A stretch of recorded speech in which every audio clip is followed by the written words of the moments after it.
Las tres preguntas que se hicieron en el concilio tuvieron respuestas que repercutieron de una manera muy variada en el mundo actual. La primera pregunta era cómo anunciar el Evangelio a los no creyentes.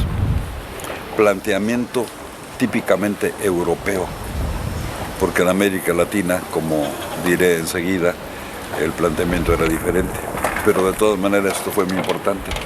La segunda pregunta que se hacía por parte de Juan 23, el segundo punto luminoso, como lo llamaba, era de qué manera los cristianos divididos pueden dar un testimonio ante el mundo de la no creencia.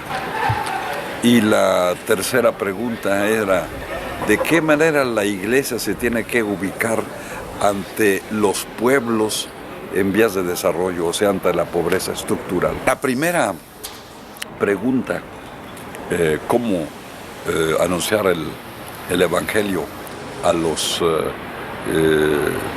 no creyentes, tuvo una respuesta que fue adecuada. No se puede dar una respuesta al mundo de los no creyentes de un ámbito de un anuncio nebuloso del Evangelio, sino tiene que ser concreto e histórico. La Iglesia anuncia un reino de Dios que se construye aquí. Por tanto, de lo nuevo y de lo viejo, como dice Jesucristo, se tiene que sacar la palabra y tiene que dar respuesta a las situaciones concretas. De otra manera no puede sentirse interpelado el hombre actual. Pero en América Latina la respuesta era diferente. ¿De qué manera anunciar el Evangelio a los no hombres, a los despojados, a los que no tienen derechos, a los que están aplastados? Y entonces se acentúa la respuesta que más que nunca ahora entendemos que el Evangelio tiene que ser un anuncio de liberación. No puede ser simplemente un anuncio de una buena noticia al aire, sino una buena noticia concreta, un anuncio liberador. Y por eso la liberación, que ha sido siempre el punto central del Evangelio, puesto que Cristo en Nazaret, viendo el texto de Isaías, el Espíritu del Señor está sobre mí y me mandó para anunciar la buena nueva a los pobres, para dar vista a los ciegos, para que caminen los que están impedidos. Esa es realmente la parte central y principal del anuncio evangélico para nosotros hoy día en América Latina. El segundo aspecto, la unidad de los creyentes, es ahora lo que se está tratando de responder aquí en Europa y también en América Latina, aunque con distintos aspectos. Aquí en Europa, el movimiento por la unidad europea está exigiendo evidentemente un movimiento de unidad entre los cristianos.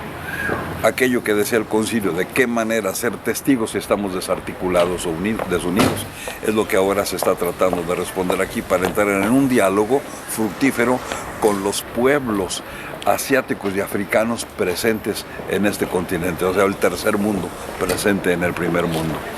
Esa situación se da en América Latina de una manera diferente.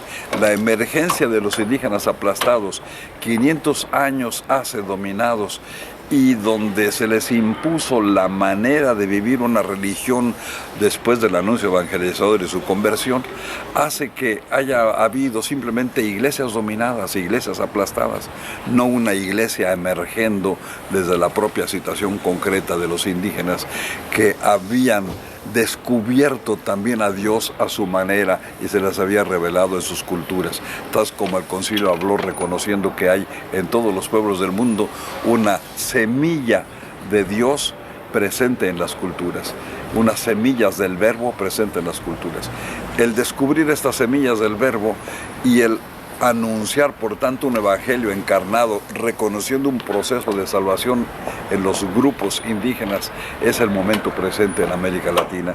500 años no pudieron hacer surgir una sola iglesia autóctona en el continente, una iglesia que piense con sus propias maneras de reflexionar, que se exprese con sus propios medios culturales, que viva su fe con sus propias situaciones concretas.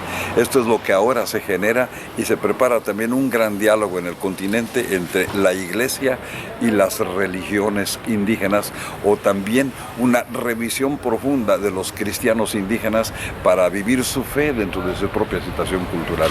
Por eso estos dos caminos se encuentran de una manera paralela, o con una grande convergencia más bien en este continente y en América Latina. Y la otra parte, de qué manera ver que... Bueno, voy a retomar el pensamiento.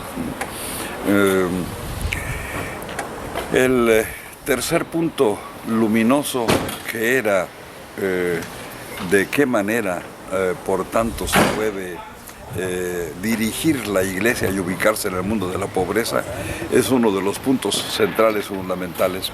Hasta ahora tal parece que las iglesias en el mundo de la riqueza no se plantean su ser profundo, como el Papa decía, que si la iglesia no encuentra la correcta relación de una opción por el pobre, no encontrará el camino para ser auténtica iglesia de Jesucristo.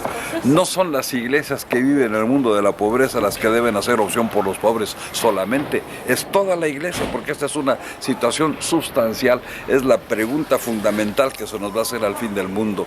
No si nos equivocamos o no, no es una pregunta de ortodoxia, es una pregunta de ortopraxis, si amamos al hermano o no. Por tanto, la opción por el pobre no es facultativa, es decir, no es voluntaria, es obligatoria, solamente que es voluntaria en el sentido de que cuando descubrimos en un análisis que no hay ricos y pobres, sino que hay una relación de causalidad, es cuando tenemos que hacer una opción. No podemos estar conscientes en el mundo de la explotación contemplando cómo se lleva a cabo el despojo de los demás. Tiene que hacerse una opción, pero es una opción fundamental, constitutiva, no es algo facultativo para las iglesias. Por tanto, las iglesias europeas tienen también este reto: o optan por el pobre o no son iglesia de Cristo.